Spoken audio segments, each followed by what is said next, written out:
அவனுடைய வார்த்தையை நாம் தியானிக்க போகிறோம். ஆண்டவர் என் மனதில் நினைப்பூட்டின சில வார்த்தைகளை சிம்பிளாக எளிமையாய் அவனுடைய வார்த்தையை பைபிளில் உங்களுக்கு அறிவிக்கிறேன். அப்போஸ்தலர் நடபடிகள் அதனுடைய 12ஆம் அதிகாரம், அப்போஸ்தலர் 12ஆம் அதிகாரம் 5ஆம் வசனத்தை யாராவது வாசிக்கலாமா? அப்போஸ்தலர் 12:5. அப்படியே பேதுரு சிறைச்சாலையிலே காக்கப்பட்டிருக்கையில் சபையார் அவனுக்காக தேவனை நோக்கி ஊக்கத்தோடு ஜெபம் பண்ணினார்கள். பேதுரு சிறைச்சாலையிலே காக்கப்பட்டிருக்கையில் சபையார் அவனுக்காக ஊக்கத்தோடு ஜெபம் பண்ணினார்கள். சபை சரித்திர வரலாற்றிலே அப்போஸ்தலர் 12ஆம் அதிகாரம் ஒரு முக்கிய இடத்தை வகிக்கிறது. எங்கும் நடந்திராத ஒரு பெரிய அற்புதத்தை இந்த பகுதியிலே நாம் வாசிக்கிறோம். சபைக்காக தேவன் எவ்வளவு அக்கறை கொள்கிறார், சபையின் ஜெபத்தை தேவன் எவ்வளவு மேன்மையாய் பார்க்கிறார். சபை என்கிற அந்த கூட்டத்தை தேவன் எவ்வளவு அங்கீகரிக்கிறார். அது எவ்வளவு பேர் என்று சொல்லப்படலை. 10 பேர் ஜெபம் பண்ணாங்களோ, இல்லது 5 பேர் ஜெபம் பண்ணாங்களோ, இல்லை 7 பேர் ஜெபம் பண்ணாங்களோ, அது 7 பேராக இருந்தாலும் சபை தான், 5 பேராக இருந்தாலும் சபை தான், 5000 பேர் இருந்தாலும் சபை தான். சபையாரின் ஊக்கமான ஜெபம் ஒரு பெரிய அற்புதத்தை செய்தது. இந்த சபையின் ஜெபம், சபை என்றால் நீங்கள், கட்டடம் அல்ல. இங்கே இருக்கிற ஒவ்வொரு தனி நபர்கள் இத்தனை பேரும் இணையும் போது, ஒன்று சேரும்போது ஆண்டவர் என்ன செய்கிறார் என்பதை தான் இந்த அதிகாரத்தில் நம்ம வாசிக்கிறோம். இந்த அதிகாரம் 12ஆம் அதிகாரத்தில் 1ஆம் வசனத்தை தான் இதற்கு முகவுரையாக அவர் சொல்கிறார். பாருங்க, அக்காலத்திலே, அந்த வார்த்தை ரொம்ப முக்கியம். அக்காலத்திலே சபை ஒரு துன்பத்தை அனுபவிக்கிறதுக்கு காரணம் என்ன? இந்த சபையார் ஊக்கமான ஜெபத்திற்கு போக காரணம் என்ன? பேதுரு சிறையிலே தள்ளப்படுவதற்கு என்ன காரணம்? அவன் என்ன தப்பு பண்ணான்? பாவம் செஞ்சானா? பொய் சொன்னானா? அடுத்தவங்க பொருளை ஏமாற்றிட்டு வந்தானா? இல்லை 4 பேரை கூட்டிகிட்டு போய் ஞானஸ்நானம் கொடுத்தானா? என்ன தான் பண்ணான் அப்படின்னு அக்காலத்திலே என்று தொடங்குறார் பாருங்க. எக்காலத்திலே பேதுரு உபத்திரவத்தை சந்திக்க என்ன காரணம்? பேதுரு சிறைக்குள்ளே தள்ளப்படுவதற்கு என்ன காரணம்? பேதுரு மகா கொடூரமான பிரச்சனையை சந்திக்க என்ன காரணம் அப்படிங்கிறத சொல்லி முகவுரையாய் சொல்லி நான் செய்திக்குள்ளே வருகிறேன். அக்காலம் என்பது 12ஆம் அதிகாரத்தில் உள்ள இந்த வார்த்தை 11ஆம் அதிகாரத்தை சுட்டி காண்பிக்கிறது. 11ஆம் அதிகாரம் ஒரு மகிமையான ஒரு எழுப்புதலின் அதிகாரம் சொல்லலாம். இந்த அப்போஸ்தலர் நடபடிகள் ஒவ்வொரு அதிகாரத்துக்கும் ஒவ்வொரு தலைப்பு கொடுக்கலாம். சாப்டர் 16 16ஆம் அதிகாரம் மிட் நைட் ரிவைவல் அப்படின்னு தலைப்பு கொடுக்கலாம். 12ஆம் அதிகாரம் சபை சரித்திரத்தில் உண்டான ஒரு விடுதலையின் காலம் அப்படின்னு சொல்லலாம். 11ஆம் அதிகாரம் மகா தீவிரமான ஒரு எழுப்புதல், மகா தீவிரமான கிரியைகள் தேசத்திலே கர்த்தர் பேதுருவை கொண்டு செய்கிறார். பயங்கரமான காரியத்தை செய்கிறார். என்னெல்லாம் நடக்கு அப்படிங்கிறத வேகமாக சொல்லி நான் செய்திக்குள்ளே வருகிறேன். 11ஆம் அதிகாரம் அதனுடைய 1ஆம் வசனத்தை வாசிக்கும் போது, புறஜாதியாரும் தேவ வசனத்தை ஏற்றுக்கொண்டார்கள். கேள்விப்பட்ட புறஜாதியார்கள் தேவ வசனத்தை ஏற்றுக்கொண்டார்கள். இயேசு கிறிஸ்துவின் உயிர்த்தெழுதலுக்கு பின்பு சுவிசேஷம் அறிவிக்கப்படும் போது ரெண்டு விதமான கூட்டத்தார் ரட்சிக்கப்படுறாங்க. ஒன்று யூத மார்க்கத்தார் இயேசுவை ஏற்றுக்கொள்றாங்க, இன்னொன்று புறஜாதிகளை ஏற்றுக்கொள்றாங்க. ரெண்டு விதமான ஜனங்களுக்குள்ளே கர்த்தர் மகா பெரிய கிரியை செய்கிறார். யூதர்கள் இயேசுவை ஏற்றுக்கொள்ள மாட்டார்கள், இயேசுவின் பிறப்பை நம்ப மாட்டான், இயேசுவின் வாழ்க்கையை நம்ப மாட்டான், இயேசுவின் மரணத்தை ஏற்றுக்கொள்ள மாட்டான், இயேசுவின் மரணத்தை உயிர்த்தெழுதலை அங்கீகரிக்க மாட்டான். ஆனாலும் அதையும் விசுவாசிக்கிற ஒரு கூட்டம் யூதர்கள் ரட்சிக்கப்பட்டு ஆண்டவருக்காக எழும்புறாங்க. இன்னொரு பக்கத்தில் யூதர்கள் அல்லாத மற்றவர்கள் எல்லாரும் புறஜாதிகள், அவர்களுக்குள்ளே வசனத்தை போதிக்கிறார்கள். அப்போஸ்தலர் 2ஆம் அதிகாரத்தில் வசனங்கள் போதிக்க ஆரம்பிக்கிறாங்க. பேதுரு தேவ ஆவியை பெற்றுக்கொண்டு கர்த்தருடைய வார்த்தையை பிரசங்கிக்க ஆரம்பிக்கிறான். வல்லமையாய் பிரசங்கம் பண்ண ஆரம்பிக்கிறான். சுவிசேஷத்தை அறிவிக்கிறான். இந்த இயேசு நமக்காக மரித்தார், அடக்கம் பண்ணப்பட்டார், உயிர் தெழுந்தார், பரலோகத்துக்கு ஏறி போனார், பரிசுத்த ஆவியை கொடுத்தார், இதை நாங்கள் விசுவாசிக்கிறோம், நீங்கள் விசுவாசியுங்கள் என்கிற அந்த சத்திய வார்த்தையை, சுவிசேஷத்தை வல்லமையாக பிரசங்கிக்கிறான். ஒரு பக்கம் யூதர்கள் ரட்சிக்கப்படுறாங்க. யூதர்களுக்கு ஏற்கனவே நியாயப்பிரமாணம் தெரியும், பழைய ஏற்பாடு தெரியும், தீர்க்க தரிசனங்கள் தெரியும், தீர்க்கதரிசிகள் தெரியும், நியாயாதிபதிகள் தெரியும். அப்படி தெரிந்து இயேசுவை ஏற்றுக்கொள்றாங்க. இன்னொரு பக்கத்திலே ஒன்றுமே தெரியாத, ஆண்டவர்னா யாரு, இயேசுனா யாரு, அவருடைய வார்த்தைனா என்ன, எதுவுமே தெரியாது, விக்கிரகத்திற்கும் அசுத்தத்திற்கும் அடிமையாக இருக்கிற புறஜாதிகள் வசனத்தை கேட்டு 11ஆம் அதிகாரத்தில் ரட்சிக்கப்படுறாங்க. அந்த வார்த்தையை அவர்கள் ஏற்றுக்கொண்டார்கள். வார்த்தை கிரியை செய்து, கர்த்தருடைய வசனம் கிரியை செய்து, வல்லமையாக கிரியை செய்து. அப்போ ஒரு எழுப்புதலின் காலம். 11ஆம் அதிகாரம் 15ஆம் வசனத்தில் வாசித்து பார்த்தீங்கன்னா, அதே 11:15 பேதுரு பிரசவம் பண்ணுறாரு, ஜெபிக்கிறார். 15ஆம் வசனம், நான் பேச தொடங்கின போது பரிசுத்த ஆவியானவர் நம்மேல் இறங்கினது போல. நம்பர் 2, ஒன்று வசனத்தை கேட்டாங்க, ரட்சிக்கப்படுறாங்க, வசனம் விருத்தி அடைகிறது, சுவிசேஷம் அறிவிக்கப்படுகிறது, ஜனங்கள் மனம் திரும்புகிறாங்க பிரசங்கத்தில். 2வது பேதுரு பிரசங்கம் பண்ணுறான், பரிசுத்த ஆவியானவர் ஆதியிலே இறங்கி வந்தது போல, அப்போஸ்தலர் 2ஆம் அதிகாரத்தில் இறங்கி வந்தது போல எல்லார் மேலும் இறங்கி வர்றார் பாருங்க. புறஜாதிகள் மேல, விசேஷமாய் புறஜாதிகள் தேவ ஆவியினால் நிரப்பப்பட்டு அந்நிய பாஷை பேசி தேவனை துதிக்க, தேவனை ஆராதிக்க, தேவனை மகிமைப்படுத்த தொடங்குகிறாங்க. அக்காலத்திலே 14ஆம் வசனத்தின் மற்ற பகுதி, எல்லார் மேலும் இறங்கினார், புறஜாதிகள் மேலும் இறங்கினார்.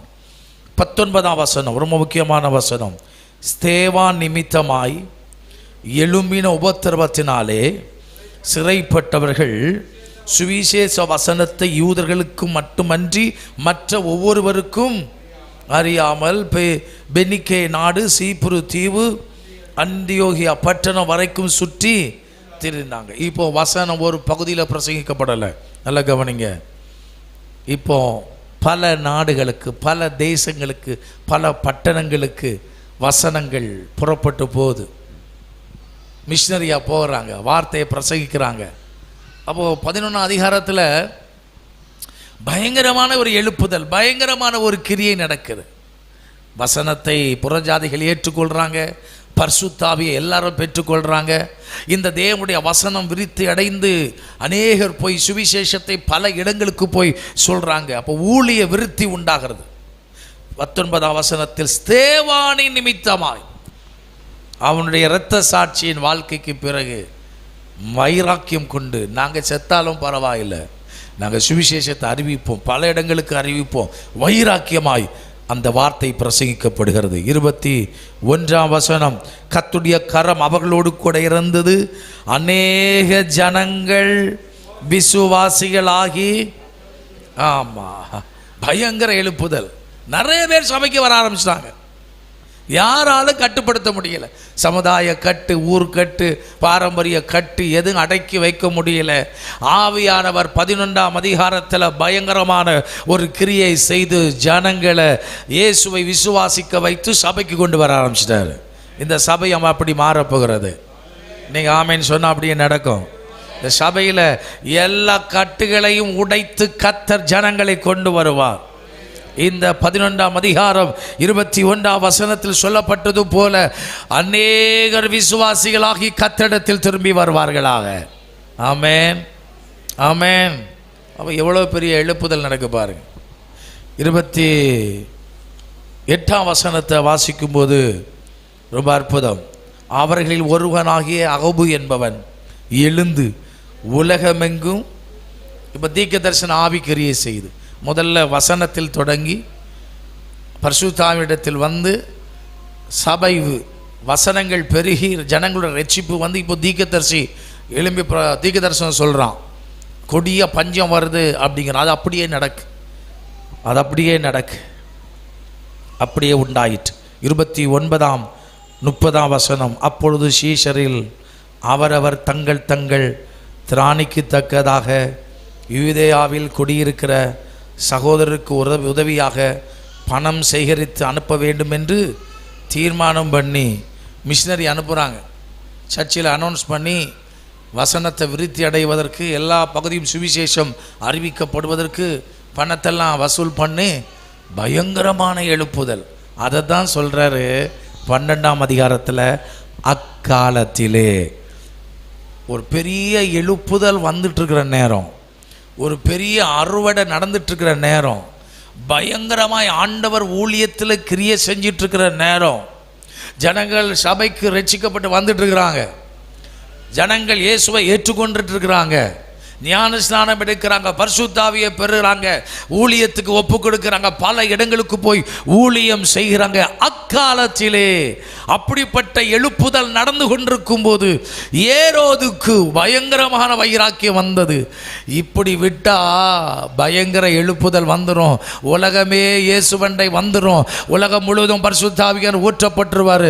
அப்போ இதற்கு யார் காரணமாக இருக்கிறாங்க என்று அதை அறிந்து அவன் திட்டமிட்டு, இதுக்கு காரணம் பேதுரு தான், பேதுருவை நம்ம உள்ள தூக்கி போட்டுட்டா, பேதுருவுக்கு பிரச்சனை கொடுத்துட்டா, பேதுருவை இல்லாமல் ஆக்கிட்டா வசனம் பிரசங்கிக்க மாட்டாங்க, பரிசுத்த ஆவி வராது, அற்புதம் நடக்காது, உலகமெங்கும் சுவிசேஷம் போகாதுன்னு சொல்லி அவன் திட்டமிட்டு ஏற்கனவே ஒருத்தனை பட்டயத்தால் வெட்டி கொண்டிருக்கிறான். யார? யோவானுடைய சகோதரனாகிய யாக்கோப. 12ஆம் அதிகாரம் 2ஆம் வசனத்தை பாருங்க. ஏற்கனவே ஒருத்தனை போட்டு தள்ளியாச்சு, வசனம்லாம் இனி பிரசங்கிக்க மாட்டாங்க, பார்ப்போம் அப்படின்ட்டு. இப்போ பேதுருக்கு மேலே ஏரோது கண்ணை வச்சிருக்கிறான். இது இங்கே தான் செய்தியை தொடங்குறேன். ஒரு அல்லே சொல்ல மாட்டீங்களா? எப்போ எழுப்புதல் வருதோ அப்போது உபத்திரவம் வருகிறது. எப்போ ஆண்டவருக்காக எழும்பணும்னு நினைக்கிறோமோ அப்போ பிரச்சனை வருது. எப்போ கர்த்தருக்காக வைராக்கியம் கொள்கிறோமோ அப்போது நமக்கு விரோதமான போராட்டங்கள் வருகிறது. ஆனால் நான் சொல்கிறேன், சபையார் ஊக்கமாய் ஜெபித்த போது அத்தனையும் மேற்கொள்ளுகிற ஒரு வல்லமையை கர்த்தர் அனுபவித்தார். இன்றைக்கு நான் உங்களுக்கு சொல்லுகிற வார்த்தை, 4 காவல்கள், 4 கதவுகள், 4 அற்புதங்கள். பேதுரு சந்தித்த 4 காவல்கள், 4 கதவுகள், அதையும் தாண்டி ஆண்டவர் அவனுக்கு 4 அற்புதங்களை செஞ்சார். உங்கள் வாழ்க்கையை பிரகாசிக்க முடியாமல், எழும்ப முடியாமல், ஆமாம் கர்த்தருக்காய் வைராக்கியமாய் நிற்க முடியாமல், உங்களை 4 விதமான காவலில் போட்டு 4 வித கதவுக்குள்ளே போட்டு வச்சிருக்கலாம். நம்ம ஜெபிக்க போகிறோம். அந்த ஜெபம் ஒரு பெரிய அற்புதத்தை உங்களுக்கு செய்ய போகிறது. நீங்கள் ஜெபிக்கிற ஜெபம் பெரிய காரியத்தை செய்ய போகுது. இந்த கிராமம் அசைக்கப்பட போகிறது. இந்த கிராமத்தில் ஒரு பெரிய விடுதலை வரப்போகிறது. இந்த கிராமம் 4 காவலுக்குள், 4 கதவுக்குள் இருக்கிறது. கர்த்தர் அப்படி விட மாட்டார். நம்ம ஜெபிக்க ஆரம்பித்தா கர்த்தர் கிரியை செய்ய தொடங்கிடுவார். சத்தமல்லே சொல்ல மாட்டீங்களா? உச்சமல்லே சொல்ல மாட்டீங்களா? ஸோ இந்த வசனத்தை, இந்த 12ஆம் அதிகாரத்துக்குள்ளே இருந்து அத்தனை சம்பவங்களை நான் உங்களோடு பேசுகிறேன். 1, 4 காவல்கள். எந்தெந்த விதங்களில் பிசாசு பேதுருவை பயன்பட முடியாமல், செயல்பட முடியாமல், 11ஆம் அதிகாரத்தில் நடந்த எழுப்புதலை தொடர்ந்து கொண்டு வர முடியாமல் அவனை எங்கே எப்படி தள்ளி வச்சிருந்தான். இன்னைக்கு நம்மில் அநேகர் அப்படிப்பட்ட காவலுக்குள், அப்படிப்பட்ட கட்டுக்குள் கட்டப்பட்டிருக்கிறோம். இன்று ராத்திரி உங்களை கர்த்தர் விடுவிக்கத்தான் போகிறார், உங்களை விடுவிக்கத்தான் போகிறார். ரெண்டாவதாக, நீங்கள் வெளியே வர முடியாதபடிக்கு 4 விதமான கதவுகளை போட்டிருக்கிறான். அதை தாண்டி வர கர்த்தர் உங்களுக்கு உதவி செய்வாராக. ஹல்லேலூயா. கவனிங்கள். முதலாவதாக வாசிக்கலாம். 3ஆம் 4ஆம் 5ஆம் வசனத்தை மட்டும் வாசிக்கலாம். யூதருக்கு பிரியமாயிருக்கிறது என்று அவன் கண்டு பேதுருவையும், புளிப்பில்லாத அப்ப பண்டிகை நாளாயிருந்தது, அவனை பிடித்து சிறைச்சாலைகளை வைத்து பஸ்கா பண்டிகைக்கு பின்பு ஜனங்களுக்கு முன்பதாக வெளியே கொண்டு வரலாம் என்று எண்ணி அவனை காக்கும்படி வகுப்புக்கு 4 போர் சேவகராக ஏற்படுத்தி 4 வகுப்புகளில் வசமாக ஒப்புவித்தான். அப்படியே பேதுரு சிறைச்சாலையிலே காக்கப்பட்டிருக்கையில் சபையார் அவனுக்காக தேவனை நோக்கி ஊக்கத்தோடு ஜெபம் பண்ணினார்கள். கவனிங்கள். பயன்பட்டு கொண்டிருக்கிற ஒரு மனிதனை பிசாசுக்கு பிடிக்காது. சும்மா இருக்கிறவன் அவன் ஒன்றும் செய்ய மாட்டான். சும்மா இருக்கிறவன் ஒன்றும் செய்ய மாட்டான். அமைதியாக பாட்டு பாடுறான், அமைதியாக ஊழியம் செய்கிறான். ரிச்சிப்பே அவனை கொண்டு நடக்கலை, அவனை கொண்டு ஒரு அற்புதமாக நடக்கலை, அவனை உண்டு அவன் வேலையை உண்டு இருக்கிறவங்களுக்கு ஒரு பிரச்சனையும் வராது. வரலே சொல்ல மாட்டீங்களா? ஆனால் ஓடி ஓடி ஓடி ஓடி ரிச்சிப்புக்காக பிரயாசப்படுறான் பாருங்க, அபிஷேகத்துக்காக, ஜனங்களுக்காக, ஆவியின் வல்லமைக்காக ஜெபிக்கிறான் பாருங்க. அவன் இருக்கலை, ஒரு நாள் கூட இருக்கலை, போய் போய் ஊழியம் செய்கிறான் பாருங்க. அவன் மேலே தான் பிசாசுக்கு கண்ணு. நான் சொல்கிறேன், நமக்கு விரோதமாய் எழும்புகிற ஒவ்வொரு மனிதனும் தானாக செயல்படவில்லை. பிசாசு அவனை நமக்கு விரோதியாக செயல்படுத்தி கொண்டிருக்கிறான். சத்தவல்லே சொல்ல மாட்டீங்களா? ஆமாம், அவனா செய்யலாம். அவன் நல்லவன் தான், அவன் தேவனுடைய சாயலில் உருவாக்கப்பட்டவன் தான், நல்ல குணத்தை தான் அவனுக்கு கொடுத்தார். ஆனால் பிசாசு அவனை கருவியா பயன்படுத்துகிறான். ஏரோது ஏற்கனவே ஒருவனை போட்டு தள்ளியாச்சு பாருங்க, பட்டயத்தினால யாக்கோபை கொலை பண்ணியாச்சு. ஆனாலும் இவன் அடங்கலை. ஏற்கனவே ஒரு பிரச்சனையை கொடுத்தோம், இதோட அவன் ஊழியம் நின்றும், இதோட அவன் கிறிஸ்தவ வாழ்க்கை முடிஞ்சிடும், இதோட அவன் சர்ச்சுக்கு வர மாட்டான். ஏற்கனவே ஒருத்தனை பட்டயத்தால் வெட்டியாச்சு, இதை பார்த்தாகிலும் வரமாட்டான்னு நினைச்சான். இப்போ பேதுரு அவனை காட்டிலும் வல்லமையான ஊழியத்தை செய்கிறான், அவனை காட்டிலும் வல்லமையாக ஜெபிக்கிறான். அவனை இதுக்கு முன்னாடி இந்த பிரச்சனையை பார்க்கலாம், இப்போ ரொம்ப கத்தரை தேடுறான். விடக்கூடாது. நீ எவ்வளவா அன்ற தேடுறியோ அவ்வளவா நான் உன்னை உபத்திரப்படுத்துவேன், எவ்வளவாய் உபவாசிக்கிறியோ அவ்வளவா உனக்கு பிரச்சனை கொண்டு வருவேன், எவ்வளவாய் ஊக்கமாக ஜெபிக்கிறியோ அவ்வளோ பிரச்சனையை கொண்டு வருவேன். ஏரோது அவனை கொண்டு போய் காவலில் வைக்கிறான். அந்த காவலில் வைத்த அந்த நாட்கள் பஸ்கா பண்டிகை நடந்துட்டு இருக்கு. பஸ்கா நடக்கும்போதோ முடியும் முன்னாடியும் யாரையும் வெட்டக்கூடாது, கொல்லக்கூடாது. ஆகவே பஸ்கா முடியட்டும் என்று அவனை சிறைக்குள்ளே காவலில் வைக்கிறான். எங்கேயும் ஓடிடக்கூடாது பேதுரு. ஒரு குறித்த நாளை அவனுக்கு பஸ்கா முடியட்டும் நாளை குறித்து அவனை வெளியே கொண்டு வரலான்னு சொல்லி காவலில் வைக்கிறான். நல்லா கவனிங்க. எந்த காவலில் நீ எங்களை போட்டாலும் தேவன் எங்களை அழைத்த நோக்கத்தை உன்னால தடைப்படுத்தவே முடியாது. கொஞ்சம் மெதுவாக சொல்லுங்களேன். எவ்வளவுதான் நீ பிரச்சனையை கொண்டு வாப்பா, எத்தனை காவலில் எங்களை கொண்டு போட்டாலும் தேவன் எங்களை குறித்து ஒரு நோக்கத்தை வச்சிருக்கிறார், உங்களை குறித்து ஒரு திட்டத்தை வச்சிருக்கிறார்மா.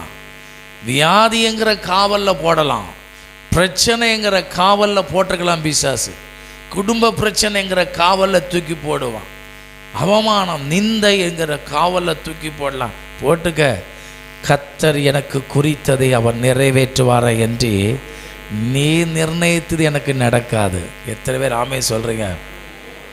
அந்த காவல் ரொம்ப ஆச்சரியமாக இருக்குங்க, ரொம்ப அற்புதமாக இருக்கும். அதில் சொல்லப்பட்டிருக்கிறது எப்படி அவனை காவல் பண்ணாங்களாம். அவனை காக்கும்படி வகுப்புக்கு 4 பேர் ஏற்படுத்தி 4 வகுப்புகளின் வசமாக ஒப்புவித்தான். அப்படின்னா என்ன அர்த்தம்? வகுப்புக்கு 4 பேர் அப்படின்னா அந்த வகுப்பு அப்படிங்கிறத 4 வகுப்புங்கிறது 4 ஷிஃப்டா 4 காவலர்கள் பாதுகாத்திருக்காங்க. ஒரு ஷிஃப்ட்டுக்கு எத்தனை பாதுகாவலர்கள்? 4 பேர். அப்படி எத்தனை ஷிஃப்ட்டு? 4 ஷிஃப்ட்டு. 4 hours தான் 4 பேருக்கு டியூட்டி. யாரை பாதுகாக்க? பேதுருவை பாதுகாக்க. அப்போ ஆண்டோடைய பிள்ளைகள் எவ்வளவு பவர்ஃபுல், எவ்வளோ வேல்யூன்னு அவனுக்கு தெரிஞ்சிருக்குன்னு நமக்கு தான் தெரியல. உரல்லே சொல்ல மாட்டிங்களா? அவனுக்கு தெரியுது. ஏன்னா 4 hours கண்ணு தட்டு முடியாமல் அவனை பார்த்துட்ருக்கணுமா.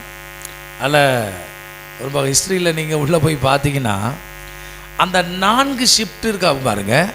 அந்த 4 ஷிஃப்ட்டில் 4 பேர் இருக்கிறான் பாருங்க. அதில் 2 பேர் உள்ள அந்த ஜெயிலுக்குள்ள அந்த செல், அந்த அறைக்குள்ள அவன் கூட படுத்திருப்பாங்க.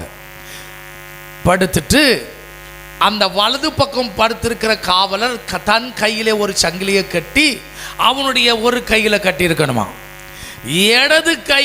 இடது பக்கம் இருக்கிற காவலர் அவங்க கூடவே இருந்துட்டு படுத்துட்டு அவன் கையிலையும் காவலர் கையிலையும் ஒரு சங்கிலியை கட்டிக்கணும். இப்போ பேதுரு எழும்பி நடந்தால் யாரும் எழும்பி நடக்கணும்? காவலரும் சேர்ந்து நடக்கணும். இதுக்கு பேர் கொடுங்காவல், கடுங்காவல். 2 பேர் தான் உள்ளே இருக்கிறான். இந்த 2 பேர் எங்கன்னா வெளியே, கதவுக்கு வெளியே. இவங்க 2 பேரும் தூங்கக்கூடாது, அவங்க 2 பேரும் தூங்கக்கூடாது. அதுக்கு தான் 4 ஷிஃப்ட்டு 4 பேர். ராமேஸ்வரம் பார்த்தீங்களா? கொடுங்காவல். சொல்லுங்க, என்ன காவல்? பயங்கரமாக காத்து பிசாசு நம்மளை செயல்பட விடாம எவ்வளவு தூரம் காவல் பண்ணுகிறான் பாருங்க. எவ்வளவு தூரம் பிரச்சனையை கொடுக்குறான் பாருங்க. எவ்வளவு தூரம் அவன் கட்டி வச்சிருக்கிறான் பாருங்க. கொடுத்த உன் கரத்தை அவன் கட்டி வச்சிருக்கான். துதித்த உன் நாவை அவன் கட்டி வச்சிருக்கிறான். ஆண்டவர் ஆராதிச்ச உன் கரங்களை அவன் கட்டி வச்சிருக்கிறான். ஓடி ஓடி ஆண்டவர் ஊழியம் செஞ்ச கால்களை கட்டி வச்சிருக்கிறான். இன்னைக்கு சொல்றேன், பேதுருவுக்காக சபை ஜெபித்த போது பரலோகம் சும்மா இருக்கல. தூதனை அனுப்புனது உண்மையானா எனக்காக உங்களுக்காக ஒரு அற்புதத்தை செய்யும் வல்லமை நீ காவல் காக்கப்பட்ட இடத்திற்கு இறங்கி வரப்போகிறது உண்மை. விடுவிக்கப்படுவது உண்மை. உங்களை மறுபடியும் பயன்படுத்த போவது உண்மை. செயல்பட முடியாமல் ஏதோ ஒரு விதத்தில் சிலருடைய மனதை பிசாசு காவல் பண்ணி வச்சுட்டான், கட்டி வச்சுட்டான். மென்டலி ஓரினஸ், எப்போதுமே ஒரு கவலை, எப்போதுமே ஒரு துக்கம் அவன் தன்னோடு கூட கட்டி வச்சிருக்கான். அதாவது ரோமர் நிருபத்தில் பவுல் சொல்றார் பாருங்க, எப்படி தெரியுமா? நான் நிர்பந்தமான மனுஷன், யார் என்னை விடுவிக்க கூடும். அந்த வார்த்தை யார் சொல்லுவாங்க தெரியுமா? அந்த வார்த்தை யார் சொல்லுவாங்களா தெரியுமா? ரோம்ல பயங்கரமான குற்றத்தை செஞ்ச மனுஷன், மன்னிக்கவே முடியாத தவறை செஞ்ச மனுஷனை ஒரு குழிக்குள்ள தூக்கி போட்டு அவனுக்கு முதுகோடு முதுகாய், கையோடு கையாய், காலோடு காலாய் ஏற்கனவே செத்து போன ஒரு சரத்தை கட்டி விழிச்சிருவாங்களாம். அவன் படுத்தாலும் பெணத்தோட படுக்கணும், தூங்கினாலும் பெணத்தோட தூங்கணும், உட்கார்ந்தாலும் பெணத்தோடு, யாரும் அவனை அவிழ்த்து விடக்கூடாது. அந்த பேணம் அழுகும், நாரும், புழுவரும், இதெல்லாம் அவன் சரீரத்தை அரிக்கும். அப்போதான் அவன் சொல்வானா, நான் நிர்பந்தமான மனுஷன், யார் என்னை. ஆமாம், இன்னைக்கு நிறைய பேரை பிசாசு யாராலும் விடுவிக்க முடியாதபடி கட்டி வச்சிருக்கிறான். பவுல் இருந்த அந்த சிறைக்குள்ள யாரும் போக முடியாது. அவனுக்காக வாதாட யாராலும் முடியாது, யாரும் போக முடியாது. அவனுக்காக பெயில் எடுக்க, பரிந்து பேச யாரும் முடியாது. ஒரே ஒரு ஆப்ஷன், சபை ஜெபித்தால் சிறையும் அதிரும். சபை ஜெபித்தால் கட்டுகள் தானாய் கலண்டு விழும். சபை ஜெபித்தால் அந்த சிறையின் காவல்கள் இருந்து பேதுருவை கர்த்தர் விடுவிக்க வல்லமை உள்ளவராயிருக்கிறார். ஜெபம் ஜெபம் ஜெபம் ஜெபம். இது கடைசி காலங்க. எங்கே பார்த்தாலும் வொர்ஷிப் மயத்துல உலகம் போயிடுச்சு. எங்கே பார்த்தாலும் வொர்ஷிப். 1 மணி நேரம் ஆராதிக்கிறாங்க, செய்தி 20 நிமிஷம். 1.5 மணி நேரம் மாற்றி மாற்றி கையை தூக்கு, நில்லு, உட்காரு, துதி, ஆண்டவர் அப்படி சொல்லு அதுங்கிறாங்க. ஆனால் ஜெபம் எங்கேயுமே இல்லை. There is no prayer. அன்னைக்கு முந்தின காலங்களெல்லாம் சர்ச்சுக்கு பேர் என்ன தெரியுமா? ஜெபப்பறை. என்ன பறை தெரியுமா?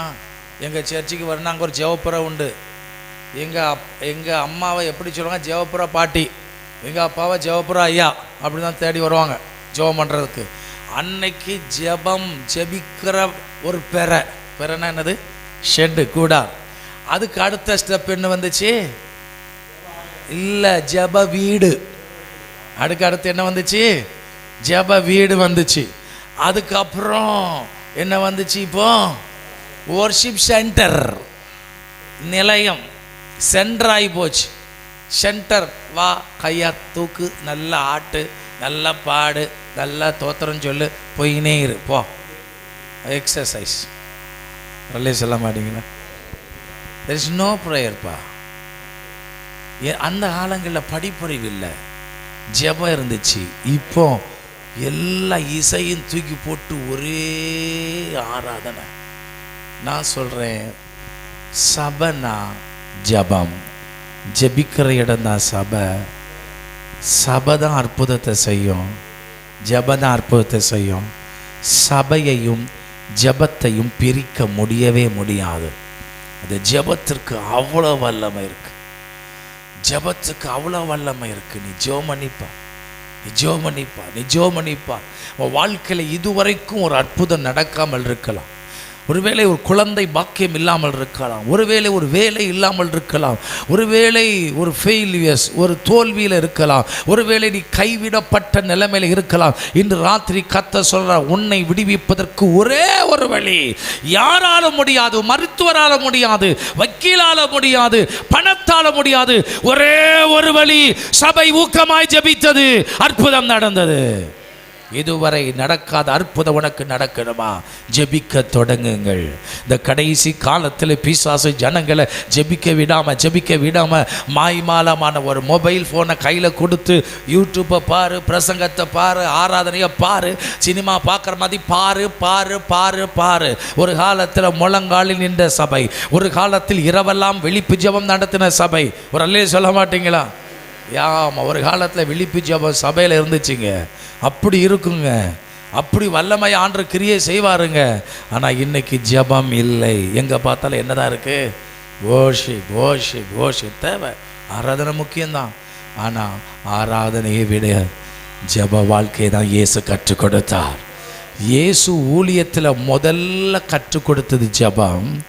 இயேசு கடைசியாய் தன் வாழ்க்கையை முடித்தது ஜெபத்தில். இயேசு கிறிஸ்து ஒவ்வொரு நாளும் செய்தது ஜெபம்.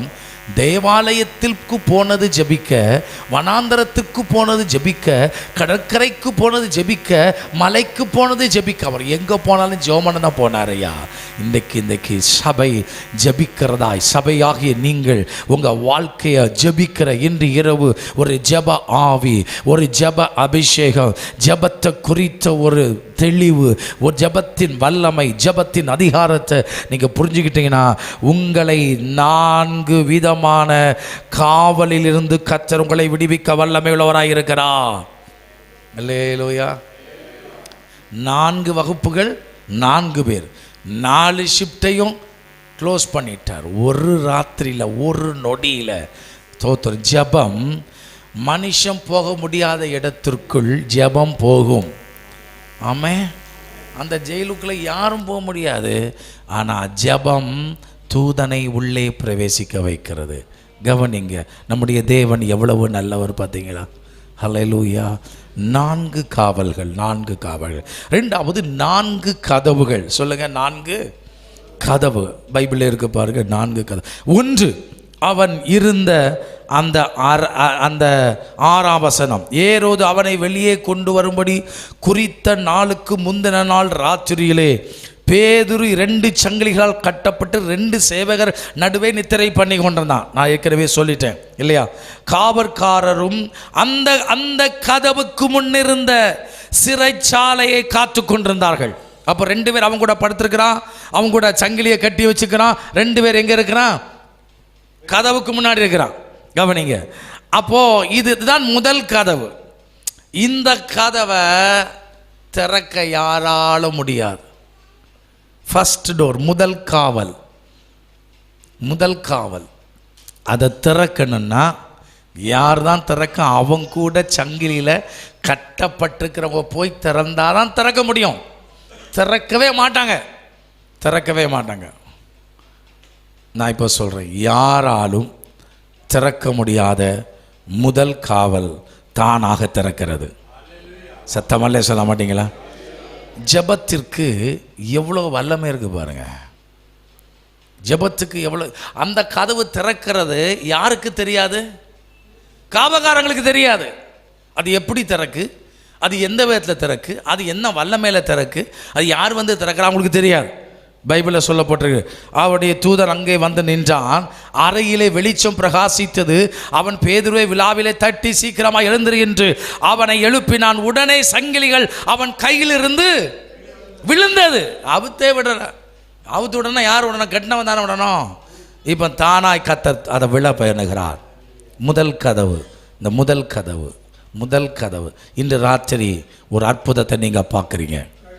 யாராலும் செய்ய முடியாத, யாராலும் அந்த கட்டை அவிழ்க்கவே முடியாது, யாராலும் உங்களை வெளியே கொண்டு வர முடியாது. இன்று ராத்திரி கர்த்தர் சொல்கிறார், நான் உன்னை வெளியே கொண்டு வருகிறேன், அந்த பிரச்சனையிலிருந்து வெளியே கொண்டு வருகிறேன், அந்த கொடுங்காவலிலிருந்து வெளியே கொண்டு வருகிறேன். இதுவரை நடக்காத ஒரு அற்புதம் நடக்கப் போகிறது. ஜெபிக்க தொடங்குங்கள். வேற ஒன்றுமே வேண்டாம். ஜெபி ஜெபி ஜெபி. சபையார் எப்படி ஜெபம் பண்ணாங்களா? சத்தமாக சொல்லுங்கள். ஊக்கமாக ஜெபம் பண்ண. நான் சொன்னேன், எத்தனை பேர்னு பைபிளில் இல்லை. 10 பேர்னாலும் அது சபை தான், 5 பேர்னாலும் அது சபை தான். ஆனால் அந்த சபை ஜெபித்த விதம் இருக்குது பாருங்கள், அதுக்கு ஒரு பேர் கொடுத்துருக்குறாங்க. அது பேர் ஊக்கமான ஜெபம். சொல்லுங்கள், என்ன ஜெபம்? த பவர்ஃபுல் ப்ரேயர். வல்லமையான ஜெபம், ஒரு மனதோடு ஜெபித்த ஜெபம், தங்களை தாழ்த்தி பொல்லாத வழிகளை விட்டு திரும்பின ஜெபம், அற்புதமான ஜெபம். சபையே, இந்த சபைக்கு ஒரு விடிவு காலத்தை கர்த்தர் கொண்டு வரப்போகிறார். ஜனங்களை சங்கிலியினால் கட்டி இருக்கிற ஜனங்களுடைய கட்டுகள் தானாய் கலண்டு விழுந்து அவர்கள் வெளியே வருகிறதை நான் அறிக்கை செய்கிறேன். இந்த கிராமத்தில் இந்த ஆண்டு முடிவதற்குள் அநேக புதிய ஆத்துமாக்களை கர்த்தர் கொண்டு வரப்போகிறார். சங்கிலியில் கட்டப்பட்டவர்களை விடுவிக்க போகிறார். எதனால தெரியுமா? பிரசங்கத்தினால அல்ல, ஆராதனையினால் அல்ல, மாடர்ன் மியூசிக்னால அல்ல, கவர்ச்சியான தோற்றத்தினால் அல்ல. Just prayer, just prayer. ஜபம் ஜபம் ஜபம். சத்தமல்ல சொல்ல மாட்டீங்களா? என்னுடைய அம்மா இன்னும் அவனுடைய கிருபையினால் உயிரோடு இருக்கிறாங்க, ஊழியம் செய்கிறாங்க. 86 வயது. என்னுடைய தகப்பனார் 4 வருஷத்துக்கு முன்னாடி மரித்து போனார். என்னுடைய தாயாருடைய சாட்சி பயங்கரமான சாட்சி. மரித்து 8 மணி நேரத்துக்கு பிறகு அவருடைய உயிரை தன் சரீரத்தில் மீண்டும் பெற்றுக்கொண்டார்கள். அந்த நாள் முதல் இன்று வரைக்கும் ஜெபம்னா அப்படி தாங்க, ஜெபம்னா அப்படி தாங்க. அவங்க ஜெபமணி நடக்கிற அற்புதத்தை பார்த்து எனக்கு பொறாமையாக இருக்கும், எனக்கு பொறாமை. அவ்வளவு கர்த்தர் கிரியை செய்கிறார். சாட்சியாக சொல்ல முடியும், சாட்சியாக சொல்ல முடியும். எங்கள் அம்மா ரொம்பலாம் படித்தவங்க கிடையாது, ஆனால் வேத அறிவு பக்காவாக இருக்கும். அவங்கள்ட்ட பிரசங்கம் பண்ணி யாரும் தப்ப முடியாது, அவ்வளோ தூரம் வேத அறிவு.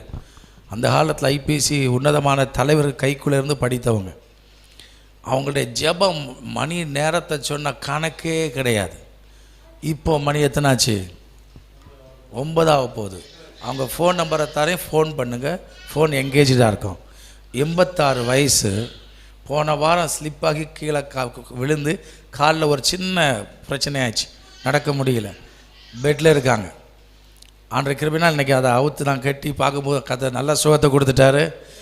ஆனால் சாயங்காலம் 8லேருந்து 11 மணி வரைக்கும் நிறைய doctors, lady doctors, gents doctors அவங்ககிட்ட ஃபோனில் ஜெபம் பண்ணி ஆலோசனை கேட்டு நிறைய பிரச்சனைக்கு விடுதலை கர்த்தர் கொடுத்துட்டே இருக்கிறாரு. ஆச்சரியமாக இருக்கும். நம்ம இன்னெல்லாமும் பிரசவம் பண்ணுறோம், உலகெல்லாம் போய் அற்புதம் நடக்குது, நமக்கு ஒரு ஃபோன் வர மாட்டேன். நான் அடிக்கடி சொல்வேன், ஏம்மா எனக்கு ஃபோனு ஒரு ஃபோன் கால் வர மாட்டேங்க. வரிசையா என்ன ரகசியம் தெரியுமா? ஜெபம். ஜெபம், பகலில் ஜெபம், மத்தியானம் ஜெபம், ராத்திரி ஜெபம், எப்போ பார்த்தாலும் ஜெபம் ஜெபம், வேறு ஒன்றுமே இல்லைப்பா. அந்த ஜெபத்தின் வல்லமை இன்றைக்கி அநேகருடைய ஒரு சாட்சியை சொல்ல முடியும். ஒரு பெரிய மருத்துவர், ஒரு பெரிய டாக்டர் பேரெல்லாம் கேட்கக்கூடாது, பெரிய டாக்டர், அவர் பிரசித்தி பெற்றவர். அவர் தான் சரீரத்தில் என்றைக்குமே போதை இன்ஜெக்ஷன் எடுத்தால் தான் அவருக்கு சாப்பிட முடியும், உயிரோடு இருக்க முடியும். பழகிட்டார். பக்கர் சர்ஜன், ஆனால் அவர் அதற்கு அடிமை. தெரியுமா? வெளியே தெரியவே தெரியாது. நிறைய பேர் அப்படி இருக்காங்க. அவர் கடைசியாக மரண தருவாயில் போய் இப்போ ஒரு 15 நாளாக தினமும் ஜோமனை சொல்லி சொல்லி சொல்லி அந்த போதையை போடுறதுக்கு மனசு இல்லாமகி இன்னைக்கு அவர் சுகமாகி சாட்சியாக இருக்கிறார். அவரை நாங்கள் நேரடியாக பார்த்தது கிடையாது, அவர் எங்கிட்ட நேரடியாக வந்தது கிடையாது. ஜெபம் எவ்வளோ வல்லமையான காரியத்தை செய்தோமா? உன் பிள்ளையை விடுவிக்க ஜெபத்தால் முடியும். காவலில் வச்சிருக்கிறான் பிசாசு, சங்கிலியில் கட்டி வச்சிருக்கிறான் சபையே. நீ ஜெபி, ஒரு பெரிய விடுதலை உண்டாக போகிறது. யாராலும் திறக்க முடியாத அந்த அடிமைத்தனத்தின் கதவை ஜெபம் திறக்கும். சங்கிலியினால் கட்டப்பட்டிருக்கலாம், அந்த கதவு திறக்கும். அவரால் கூடாத காரியம் ஒன்றுமில்லை. முதலாம் காவல், யாராலும் திறக்க முடியாத காவல். 2வது, தூதன் அவனை நோக்கி 8ஆம் வசனம், உன் அறையை கட்டி உன் பாதரட்சிகளை தொடுத்துக்கொள் என்றான். இது எங்கே நடக்கு? அவன் இருந்த இடத்துக்குள்ளே நடக்குது. அவன் எழும்புனா, சங்கிலாம் கலந்து விழுந்துச்சு, செப்பல்லாம் போட்டுட்டான். தூதன் பின்னும் அவனை நோக்கி, உன் வஸ்திரத்தை போட்டுக்கப்பா, நீ எல்லா ட்ரெஸ்ஸையும் போட்டுக்க, ஏன் பின்னாடி வான் கூப்பிடுறான். அந்தபடியே அவன் புறப்பட்டு பின் சென்று தூதனால் செய்யப்பட்டது உண்மைதான் என்று அறியாமல் ஒரு தரிசனம் காண்கிறதாக நினைத்தான். 10ஆம் வசனம், அவன் முதலாம் காவல். இதுக்கு அடுத்து என்ன காவல் இருக்கு? முதல்ல அவன் இருந்த காவல், அதை விட்டு வெளியே வந்தவர் தான் முதலாம் காவல். அடுத்து 2ஆம் காவல், அதை விட்டு வெளியே வந்தா அந்த காவலுக்கு பேர் என்ன? அந்த அந்த அந்த கதவுக்கு பேர் என்ன? இருப்பு கதவு. ஒரு அல்லையிலே சொல்ல மாட்டீங்களா? ஜெபம், சபையின் ஜெபம் எவ்வளவு மகிமையானது தெரியுமா? இன்னைக்கு சபை ஜெபிக்கலை. அதை தான் நான் பாரப்படுத்துகிறேன். சபையே சேர்ந்து ஜெபி, சபையே சாயங்காலம் வந்து ஜெபி, காலமே வந்து ஜெபி, வீட்டில் ஜெபி, தனித்து ஜெபி. இருந்த இடத்தின் கதவு திறக்கப்படுகிறது. முதலாம் கதவு திறக்கப்படுகிறது, 2ஆம் கதவு திறக்கப்படுகிறது, 3வது இருக்கிற கதவு இருப்பு கதவு. யாராலும் திறக்க முடியாது, அடிச்சு உடைச்சாலும் திறக்க முடியாது. பைபிள் சொல்கிறது, அந்த ஜெபம், அந்த கதவு தானாய் திறந்ததாம். சத்தமல்ல சொல்ல மாட்டீங்களா? இருக்குதா இல்லையா? நீங்கள் திறந்து பார்த்து திறக்க முடியலை. நீங்கள் எத்தனையோ பேரை சொல்லி முயற்சி பண்ணி அவங்களால முடியலை. இன்றைக்கு உங்களால் முடியாது, மற்றவர்களால் முடியாது. அந்த ஜெபம் இருப்பு கதவை தானாய் திறக்கும். நான் ஜெபம்னு சொல்கிறத விட சபையின் ஜெபம், இந்த சர்ச்சுக்கு எவ்வளோ பவர் இருக்குது பார்த்தீங்களா? சபைனா கட்டடம் இல்லை, 10 பேர் கூடி ஜெபிக்கிற ஜெபம், அதான் சபை. The oneness gathering corporation, that is called oneness church. அந்த ஒருவன் 1000 பேரை துரத்தலாம், 2 பேர் 10000. அதுக்கு அவ்வளோ பவர் இருக்குது. சர்ச் சபைக்கு வல்லமை இருக்குங்க. நான் சொல்லுவேன் பின்னாடி அந்த அற்புதத்தை பற்றி. அப்போது 4 காவல்களிலிருந்தும் சபையின் ஜெபம் பேதுருவை வெளியே கொண்டு வந்தது. ரெண்டாவது, 4 கதவுகளில் இருந்தும் பேதுருவை வெளியே கொண்டு வந்தது. உன்னை எவைகளினால் நீ காக்கப்பட்டிருக்கிறாய்? உன்னை வெளியே வர முடியாமல் கடன் பிரச்சனை, தரித்திரம், வியாதி, 4 காவல்கள் சங்கிலி மாதிரி உன்னை கட்டி வச்சு முன்னேறவே முடியலை, வெளியே வரவே முடியல, எழும்பவே முடியல, பிரகாசிக்க முடியல. இன்று ராத்திரி சபையே நீ ஜெபிக்க தொடங்கு, உனக்கு ஒரு விடுதலை இருக்கிறது. ரெண்டாவது, 4 கதவுகளுக்குள்ளே இருக்கிறீர்கள். அந்த கதவுகளெல்லாம் தானாய் திறக்க போகிறது. யாருடைய உதவியும் இல்லை. ஆமென் சொல்ல மாட்டீங்களா? ஆமாம். மூன்றாவது, அந்த சபை கண்ட அற்புதம்.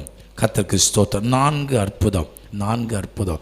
உங்கள் வாழ்க்கையில் நீங்கள் 4 அற்புதத்தை இந்த கூட்டம் முடியும் போது பார்ப்பீங்க. வரல சொல்ல மாட்டீங்களா? முதல் அற்புதம் 16ஆம் வசனத்தை வாசிங்கள். 16. பேதுரு பின்னும் தட்டி கொண்டிருந்தான். அவர்கள் திறந்தபோது அவனை கண்டு, சத்தமா சொல்லுங்க, சத்தமா சொல்லுங்க, அநேகர் பிரமிக்கத்தக்க உங்க வாழ்க்கை மாறப்போகுது. அநேகர் கண்டு, இவங்களா, இவங்க பிள்ளைகளா, இந்த சிஸ்டரா என்று ஆச்சரியப்படுகிற ஒரு அற்புதம் நடக்கிறது. விசுவாசிக்கிற ஒரு அல்லையா? மெதுவா சொல்லுங்க, மெதுவா சொல்லுங்க. இல்லை வெளியே கேட்டுரும். இன்னும் கொஞ்சம் மெதுவா சொல்லுங்க. பிரமிக்கத்தக்க அற்புதம். சபையே, ஒன்னால பிரமிக்கத்தக்க அற்புதத்தை நடப்பிக்க முடியும். முடியுமா முடியாதா? நிறைய பேர் கண்டு ஆச்சரியம். இவங்களா, இவனா, இவரா, இவனை கொண்டா இவ்வளோ அற்புதம் நடக்குது. ஆச்சரியம். பேதுருவா உள்ளல கடந்தான், எப்படி வெளியே வந்தான்? ஐயோ, அவனை சிரச்சேதம் பண்றதுக்குள்ள உள்ள போட்டாங்க, எப்படி வெளியே வந்தான்? இதோட அவன் வாழ்க்கை முடிஞ்சிடலாம் நாங்க நினைச்சோம், எப்படி வெளியே வந்தான்? அநேகர் ஆச்சரியப்படுற அளவுக்கு திக்க தரிசனமா சொல்றேன், உங்களை அநேகர் ஆச்சரியப்படுற விதத்தில் கர்த்தர் உங்களை ஆசீர்வதித்து உயர்த்த போறார், வெளியே கொண்டு வர போகிறார், உங்களை பயன்படுத்த போகிறார், அவர் உங்கள் மூலமாய் மகிமைப்பட போகிறார். இவனா அந்த மனுஷன், இவனா அந்த ஸ்திரீ? சத்தம் அல்ல சொல்ல மாட்டீங்களா? ஜபம். நான் கல்லூரி படிக்கும்போது சென்னையில் ஹிந்துஸ்தான் பைபிள் இன்ஸ்டியூட்டில் படிச்சுட்டு இருக்கும்போது என் கூட ஆந்திரா மாநிலத்தில் இருந்து பாஸ்கர் ராவ் என்கிற ஒரு பையன் படித்தான். அவனுக்கு இங்கிலீஷே தெரியாது, தெலுங்கு தான் பேசுவான். ஒரு வருஷம் ஃபுல்லாக நான் அவனுடைய கிளாஸ்மேட். நான் தமிழில் பேசினா அவன் தெலுங்கில் பேசுவான், இங்கிலீஷில் பேசினா அவன் தெலுங்கில் பேசுவான். ஆனால் அவன்கிட்ட ஒரு ரகசியத்தை கண்டேன். அவனுக்கு அப்பர் காட் மேலே தான் படுப்பான். எப்போ அவன் ஜோம் பண்ணிக்கிட்டே இருப்பான். காலைல 3 மணிக்கு பார்த்தா ஜோம் பண்ணிகிட்டு இருப்பான். அந்த காலேஜில் அவன் சேரும்போது பனைமர மாதிரி கருன்னு வந்தான். முடிஞ்சு போகும்போது அவன் ஜோமணி அவன் ஃபேஸே தூதன் போல மாறி போச்சுங்க. ஜபம். நாங்கள் படித்த அந்த கல்லூரி ஒரு 5-6 மாடி, மொட்டை மாடி. விடியகாலம் 3 மணிக்கு போனால் அங்கே உட்காந்து ஜோம் பண்ணிட்டு இருப்பான். ஜபம் ஜபம் ஜபம் ஜபம் ஜபம். படிப்பறிவு கிடையாது. அவனுக்கு ஏதோ ஒரு சபை ஸ்பான்சர் பண்ணி அவன் படிக்க வந்திருந்தான். நான் கடந்த நாட்களில் நான் ஹைதராபாத் ஊழியத்துக்கு போனப்போ அவனை பற்றி நான் அறிகிறேன். ஹைதராபாத் சிட்டியில் ஒரு பெரிய திருச்சபையை ஆண்டு கொடுத்து ஆயிரக்கணக்கான ஆத்துமாக்களை கொடுத்துருக்கிறார். நான் அவனுடைய நம்பரை வாங்கி, hi Bhaskara, how are you, I am here in Hyderabad. அவன் சொல்கிறான், நீ வந்து ஆச்சரியப்படுவ. ஒரு காலத்தில் 1 மார்க்கு கூட சப்ஜெக்டுக்கு எடுக்கலைன்னால இன்றைக்கி பாரு கர்த்தர் எனக்கு கொடுத்துருக்க ஆத்துமாக்கள். உண்மையாக சொல்கிறேன், அவன் ஜோமனதை கண்டு நானே பொறாமப்பட்டிருக்கேன். ஜபம் ஒரு மனிதனுடைய லைஃப்பை அநேகர் கண்டு ஆச்சரியப்படுற அளவுக்கு, பிரமிக்கத்தக்க அளவுக்கு மாற்றும் வல்லமை உள்ளதாக இருக்கிறது. உன் பிள்ளைகளுக்காக நீ சேர்க்க வேண்டிய சொத்து, நீ விதைக்க வேண்டியது கண்ணீர், ஜபனம்மா. நீ எங்கெல்லாம் ஏக்கர் கணக்கில் வாங்கி போட்டாலும் அது வேஸ்ட்டு. நீ இன்னும் ஒரு 200 வருஷம் உயிரோடு இருந்தா தெரியாமலாம் வாங்கி போட்டு நீ தலையில் அடித்து அழுவ. நீ அதை வாங்கி போடுறதை விட ஜபத்தை சேர்த்து வை. உன் பிள்ளைகளை பிரமிக்கத்தக்க மனிதர்களாய் மாற்றும், குடும்பங்களை பிரமிக்கத்தக்க சபையின் ஜபம் எல்லாரும் கண்டு என்ன செய்தாங்களா? பிரமித்தார்கள். 1. 2வது ஒரு சாட்சி சொல்கிறான் பாருங்க. அவனை நிறைய பேருக்கு சாட்சியாக வச்சாங்களாம். ஆண்டவர். 17ஆம் வசனம், அவர்கள் பேசாமல் இருக்கும்படி அவன் கை அமர்த்தி கர்த்தர் தன்னை காவலில் இருந்து விடுதலையாக்கின விதத்தை அவர்களுக்கு விவரித்து இந்த செய்தியை யாக்கோபுக்கும் சகோதரருக்கும் அறிவிங்கள் என்று சொல்லி புறப்பட்டு, கவனிங்கள், பேதுருக்கு தலை போச்சுன்னு தான் நீங்கள் நினச்சிக்கிட்டு இருந்தீங்க. தலை போகலை. இப்போ புதிய அபிஷேகத்தோடு வெளியே வந்தேன்ட்டு நீங்கள் எல்லாருக்கும் சாட்சியாய் அறிவிங்க. ஜபம் அழிந்து போக வேண்டிய பேதுருவை, நிர்மூலமாக போக வேண்டிய பேதுருவை அநேகருக்கு சாட்சியாய் மாற்றினது. உங்கள் வாழ்க்கை உடைஞ்சி நிர்மூலமாக வேண்டிய உங்கள் வாழ்க்கையை கர்த்தர் அநேகருக்கு சாட்சியாய் கர்த்தர் மாற்றப் போகிறார். சத்தமலையே சொல்ல மாட்டீங்களா? மூன்றாவது அற்புதம் 19ஆம் வசனத்தை வாசிக்கும் போது, ஏரோது அவனை தேடி காணாமல் போனபோது காவற்காரனை விசாரணை செய்து அவர்களை கொலை செய்யும்படி கட்டளையிட்டு பின்பு யூதா தேசத்தை விட்டு செசரியா பட்டணத்துக்கு போய் அங்கே, அந்த ஷிப்டில் பாவை அவன் மாட்டினானோ தெரியல. எந்த ஷிப்ட்டு? 4 பேர் சேர்ந்த குழு. ஃபஸ்ட்டு ஷிஃப்டா செகண்ட் ஷிஃப்டா தெரில. அந்த 4 பேர் எவனா பாதுகாத்தான்? எப்படிடா உள்ளே யார் போனால் எப்படி அவன் வெளியே வர முடியும்? அவன் சங்கிலி எப்படி அவுத்துட்டா? நிச்சயமாக உள்ளே இருந்த காவல்காரர்கள் தான் இதை செய்திருப்பார்கள் என்று அவர்களை கொலை செய்ய பண்ணிட்டு, இதை சொல்கிறேன், கர்த்தர் அவனுக்காக யுத்தம் பண்ணினார். ஜெபிக்கிற சபையை கர்த்தர் உனக்காக யுத்தம் பண்ணுவார். இந்த யுத்தம் உன்னுடையதில்லை, இது யாருடையது? ஆமாம். 23rd 4th மிராக்கிள், 4வது அற்புதம். அதே தூதன் ஏரோது என்ன பண்ணான் தெரியுமா? 11ஆம் அதிகாரத்தில் என்னெல்லாம் செய்தான் பேதுரு? வசனத்தை பிரசங்கித்தான், வசனம் விருத்தி அடைந்தது, பரிசுத்த ஆவியை கர்த்தர் பொழிந்தலினா, ஜனங்க ரட்சிக்கப்பட்டாங்க, சபையில் சேர்ந்தாங்க, பெரிய எழுப்புதல் உண்டாயிற்று. பேதுரு தான் பிரசங்கம் பண்ணுவாரா? இவன் ஒரு சிங்காசனத்தை போட்டுட்டு இவனும் காலுக்கு மேலே காலை போட்டு நானும் பிரசங்கம் பண்ணேன்னு சொல்லி இந்த ஏரோது பிரசங்கம் பண்ணானா, இவன் தேவனை மகிமைப்படுத்தலையா? பேதுரு பக்கத்தில் தான் நின்று, தூதன் பக்கத்தில் நின்று கேட்டுட்டு இருந்தானா? கொடுத்தான் பெதடியில் ஒரே அடி. அதோட செத்துருக்கப்படாதா இந்த ஏரோது? உடனே சாக விடலையா? எந்த அளவுக்கு வச்சு அவனுக்கு மரணத்தை கொடுத்தார் தெரியுமா? புழுத்து ஒரு சபை அதுக்கு விரோதமாக எழும்புகிற மனுஷனை ஜபம் எவ்வளவு தாக்குதல் நடத்துது பார்த்தீங்களா? நிறைய பேருக்கு தெரியல. சத்தமல்ல சொல்ல மாட்டீங்களா? சபையே ஜஸ்ட் ப்ரேயர், அவ்வளோதான். But what kind of value it has? ஜபன்னா அதுக்கு எவ்வளோ வல்லமை இருக்குது பாருங்க. ஜபன்னா அதுக்கு எவ்வளோ அதிகாரம் இருக்குது பாருங்க.